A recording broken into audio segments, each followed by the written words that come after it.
Before I start this video, I'd just like to give a little heads up. I do live next to a construction site, so that background noise is gonna be there probably throughout the entirety of this video, and I apologize. Hey YouTube, welcome to probably the hardest video I will ever make. Ever. I'm making this video for two reasons. Mainly to tell you guys that I am gay and gender fluid, and also to speak about what it is to be gender fluid, because I feel that there's not a lot of gender fluid representation anywhere, really.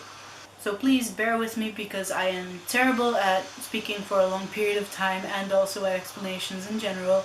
So let's see how this turns out. If you look up the definition of gender fluid, you will probably find something along the lines of gender fluid means that a person changes gender either on a daily basis, on a weekly basis, basically any sort of time range. It could be in the same day, it could be after months even, or years in some cases. Now here comes the part that a lot of people don't know about. Gender is not limited to only male and female, what is known as the gender binary. There are what are called non-binary genders, in which people feel that they do not belong strictly to a male or female binary. The term non-binary is an umbrella term for every gender that does not fit into solely male or female, or it can be an identifier itself. So some people may identify as non-binary. Other examples of non-binary genders include gender queer, gender fluid like myself, bigender, trigender, agender, and many more. Okay, so backtracking a bit to the definition of gender fluid, going between different genders. For some people, gender fluid just means they move between male and female. But for others, like myself, it can mean that they move throughout every gender pretty much that we know of so far. In my case, I sometimes can identify, for example, as male, because I feel very masculine on some days. On other days, I feel not attached to either binary, and I identify as non-binary or some non-binary gender throughout the whole spectrum. And on other days I can feel very feminine and identify as female. It's also very random and quite the toss-up, and on other days I don't even know what I identify as. It's just this sort of ambiguous feeling, which is okay. Now, I know I used a lot of maybe words that you haven't heard of before, and I don't exactly have all the time in the world to stay explaining those, but I will leave a couple of links in the description to a few videos by Mardell, who is a great YouTuber. I love her videos, in which she does explain a lot of these terms and a lot more too. So feel free to check those out. Okay, moving on to the next thing I'd like to talk about. At the beginning of this video, I also mentioned that I identify as gay, as well as identifying as gender fluid. And this confuses some people. I've actually gotten a few questions about this. Almost everyone by now know that gay means being attracted to the same gender.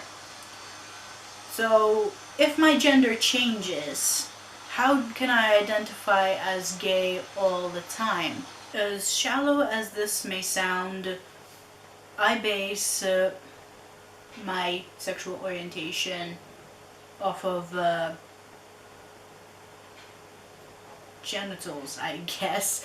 I have a vagina. I am attracted to people with a vagina. Sexually. Yeah. Romantically, I pretty much it's not that I don't care about the gender, it's that the gender does not play a significant role in who I'm attracted to romantically. Another question you may have is, okay, so if you change gender a lot, what do I call you? Do I call you a he? Do I call you she? What pronouns do I use? Personally, I prefer the pronouns they, them, and their,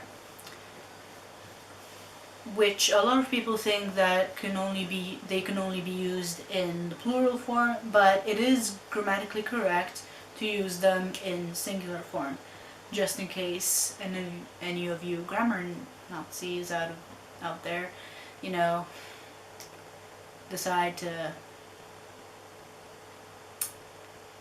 take the piss out of my pronouns. Just in case you need an example of how these pronouns are used in a sentence, for example, you can say, instead of she looks great, you can say they look great. So it's pretty simple, nothing to worry about there. So yeah, I think I pretty much said all that I needed to say for this video. If you have any questions, just leave a comment below. Make sure that I'm able to reply to you, and I definitely will. So yeah, thank you for watching this video. I hope I did a good job of explaining what I needed to do, and I will see you next week with a new cover. Okay, bye. Oh, and sorry if the video was a little bit wobbly. I am sitting on my bed and the camera is mounted on a pile of books, which is not the best setup, I know. But hey, gotta improvise sometimes, right? Anyways, see you next week.